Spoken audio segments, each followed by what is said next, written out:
नमस्ते, मैं हूं डॉक्टर पारुल अग्रवाल, तमस आयुर्वेदा कोटैकल से। जैसा कि रिक्वेस्ट आई है नमक यानी लवण के ऊपर वीडियो बनाने के लिए, तो आयुर्वेद में 15 प्रकार के नमक का वर्णन आता है, लेकिन 5 प्रकार के नमक का वर्णन सबसे ज़्यादा आया है, जो लगभग सभी आचार्यों ने बताया है।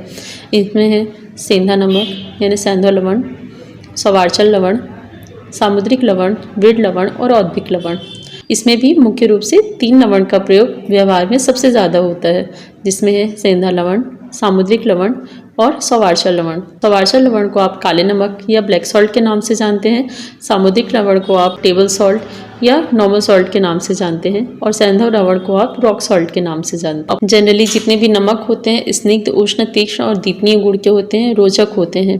इन सभी गुणों के कारण ये खाने को बहुत अच्छे से पचाते हैं, आपका कॉन्स्टिपेशन रिलीज करते हैं, आपकी बॉडी में जो भी मल होता है उसे गलाकर पिघलाकर बॉडी से बाहर निकालते हैं। यदि आपको डाइजेशन का इशू है, ब्लोटिंग हो रही है, पेट दर्द रहता है, तो इस केस में आप काला नमक लीजिए। कॉन्स्टिपेशन यानी कब्जी के केस में खाना खाने के जस्ट पहले आधी चम्मच घी में थोड़ा सा काला नमक डाल करके लीजिए 3 टाइम, तो आपको कॉन्स्टिपेशन में रिलीफ मिलना शुरू हो जाएगा। नमक का कभी भी बहुत ज़्यादा यूज़ नहीं करना चाहिए, क्योंकि बॉडी में क्लीनता लाता है, यानी कि आपकी बॉडी में हर चीज़ को गलाना शुरू कर देता है।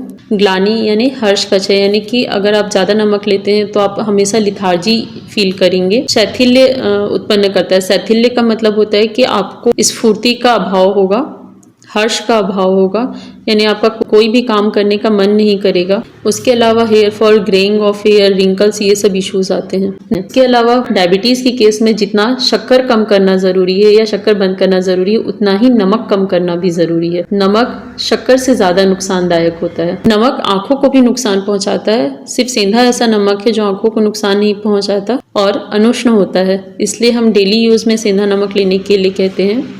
सामुद्रिक नमक में आयोडीन मिक्स कर दिया जाता है, इसलिए बोला जाता है आयोडीन के लिए नमक लीजिए। बट होता क्या है कि आयोडीन की सबसे ज़्यादा ज़रूरत होती है पहाड़ी इलाकों में, जहाँ पे नेचुरली आयोडीन खाने में प्रेजेंट नहीं होता है।